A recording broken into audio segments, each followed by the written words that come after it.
Pittsfield, Massachusetts, August 14th, 2023. The summer heat clung to the air like a damp shroud, the kind of humid evening where the cicadas buzzed in relentless waves and the streets of downtown Pittsfield shimmered under the sodium glow of old street lamps.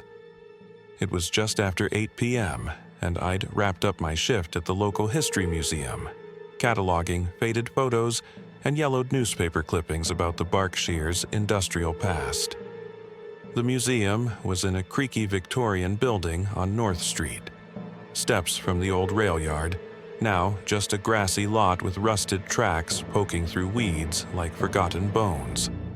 I'd lived here all my life, born and raised in this mill town, so the ghosts of the railroads were as familiar as the potholes on my commute.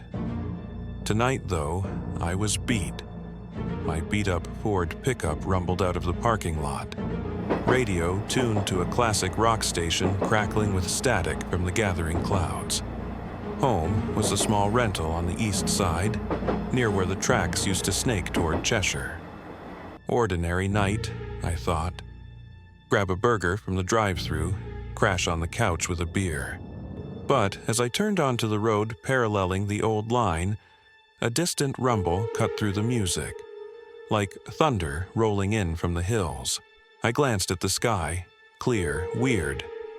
I fiddled with the dial, but the static worsened, swallowing the guitar riffs. The air grew thicker, carrying a faint scent of coal smoke on the breeze. Odd, since the nearest factory had shut down years ago. Up ahead, the road dipped slightly, hugging the embankment where the decommissioned tracks lay silent, overgrown with brambles. I'd walked that path as a kid, kicking at ties and dreaming of adventure. No trains since the 60s, they said. Freight lines rerouted, passenger service a memory. But that rumble built, steady now, vibrating through the steering wheel into my palms. I slowed the truck, peering out the window. Nothing but shadows lengthening in the twilight. Storm coming, I muttered to myself, accelerating again. My phone buzzed on the dash. A text from my sister Lena, who worked nights at the hospital. "You hear that noise? Everyone's talking about it downtown." I typed back, probably just thunder, heading home. But as I crossed the old bridge over a dry culvert, the rumble exploded into clarity. The chuff-chuff of a steam engine, powerful and primal, echoing off the hills. Heart skipping, I pulled over onto the shoulder, gravel crunching under the tires. The sound was impossible. Close, right below me on the tracks that weren't used. I killed the engine, stepping out into the muggy air. Crickets fell silent, replaced by the hiss of steam and the rhythmic clack of wheels on rails. Down the embankment, through the chain-link fence, I saw it. Lights flickering in the dusk. A plume of smoke rising like a specter. A train. Old-timey black iron beast with a cowcatcher gleaming, pulling passenger cars that swayed gently. No way. I blinked, rubbing my eyes. The tracks were weeds and rust. How? The locomotive roared past, maybe 50 yards away, its headlamp cutting a swath through the gloom. Faces in the windows. Pale, blurred figures in period clothes, suits, and bonnets from a century ago. One locked eyes with me, a man with a mustache, his expression frozen in panic. The train hurtled on toward the east, vanishing around a bend where the line curved into the woods. Silence crashed back, broken only by my ragged breathing. What the hell was that? A prank? Some reenactment group? But no lights, no modern gear, just gone. I fumbled for my phone, hands shaky, and called Lena. "You won't believe this," I started, voice low. "I just saw a ghost train on the old tracks." She laughed, and the sound tinny over the line. "You're working too hard, bro, probably heat exhaustion, or that craft beer you like."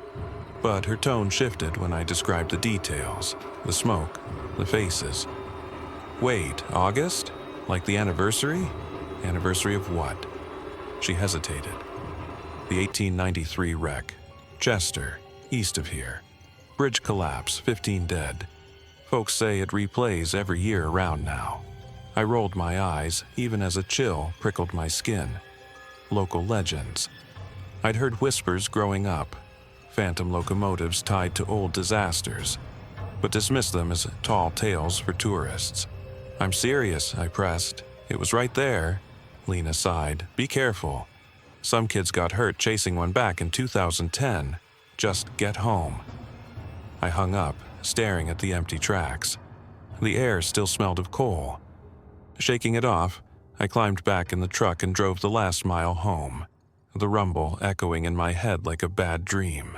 My place was a modest bungalow on a quiet street, porch light flickering on as I pulled up. The neighborhood was sleepy. Shotgun houses with sagging fences, the distant hum of I-90 the only traffic. I microwaved leftovers, flipped on the TV for some distraction, but my mind wandered back to the sighting. Around 10 p.m., curiosity won. I grabbed my laptop, pulling up old articles. The 1893 wreck, August 14th. An express from Chicago to Boston.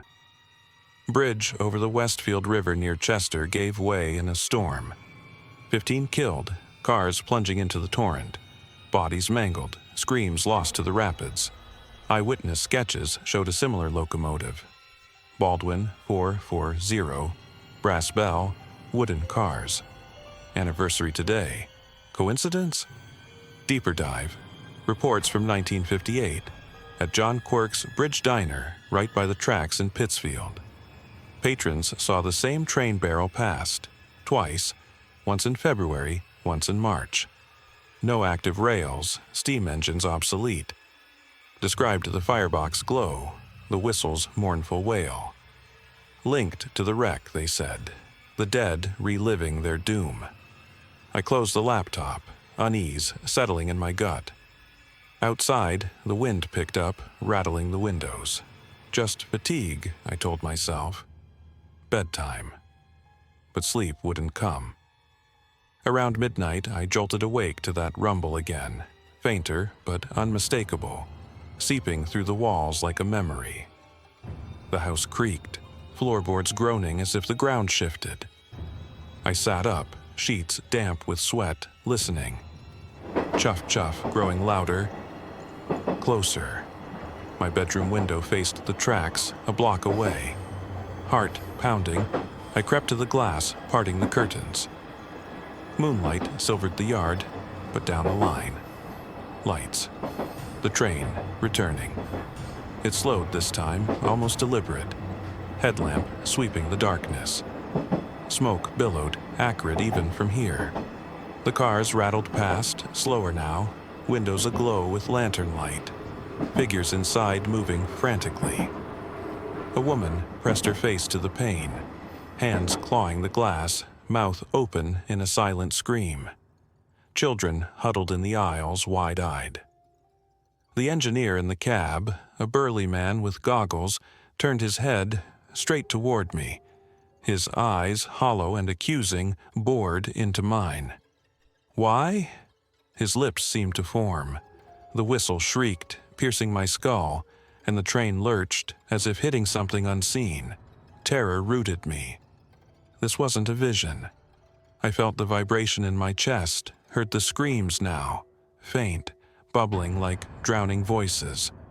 The locomotive bucked, cars derailing in slow motion, twisting metal screeching. It was the wreck, playing out on the ghost rails.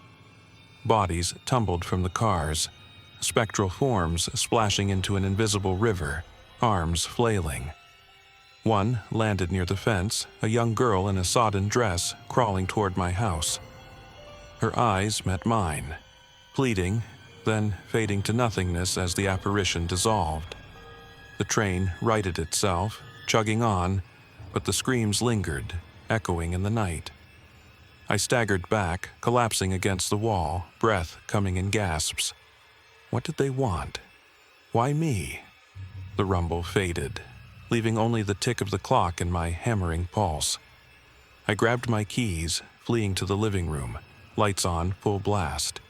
No more sleep. Dawn couldn't come soon enough. By morning, the sky was overcast, the air heavy with the promise of rain. I called in sick to the museum, driving instead to the old diner site. Now a vacant lot, but the track's still there, weeds taller after the night. The embankment looked innocent in daylight, birds chirping. But as I walked the path, phone out to record, a chill wind stirred. At the bend, I found it. A rusted spike bent unnaturally, and faint scorch marks on the ties, like coal embers. No explanation. I headed to Chester, 30 miles east, to the river bridge.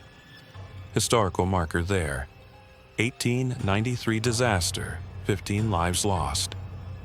I read the plaque, hands trembling. Locals at a nearby cafe nodded knowingly. Saw it last night? An old-timer asked, sipping coffee. Every August 14th, they come back, reliving the fall. Bridge gave way. Storm washed him away. He leaned in. Don't chase it. Boy in 2010 did, hit by a real train while hunting ghosts. I nodded, chilled. Back home, I confided in Lena over lunch. It's real, I said. She hugged me, worried. Maybe quit the museum. Too many ghosts there. Weeks blurred into fall, leaves turning the Berkshires crimson, but the phantom clung. Nightmares of drowning screams, the engineer's stare. I avoided the tracks, took back roads, but whispers followed. Sightings reported in the Gazette, just like 1958. Work suffered. I'd zone out amid artifacts, seeing faces in the shadows. Therapy helped a bit. PTSD from a hallucination, they said. But I knew better. The dead weren't resting. They were trapped, replaying their terror, pulling witnesses in to bear witness. By December, I packed up, moved to Albany, away from the rails, the river. New job in archives, no history of wrecks. But every August, as the 14th nears, I hear it. Faint chuffs in the wind, screams in the rain. I've become the cautionary tale, warning friends, stay off the old lines that night. The Pittsfield phantom isn't just a story. It's an echo of the damned waiting to drag you into the wreck.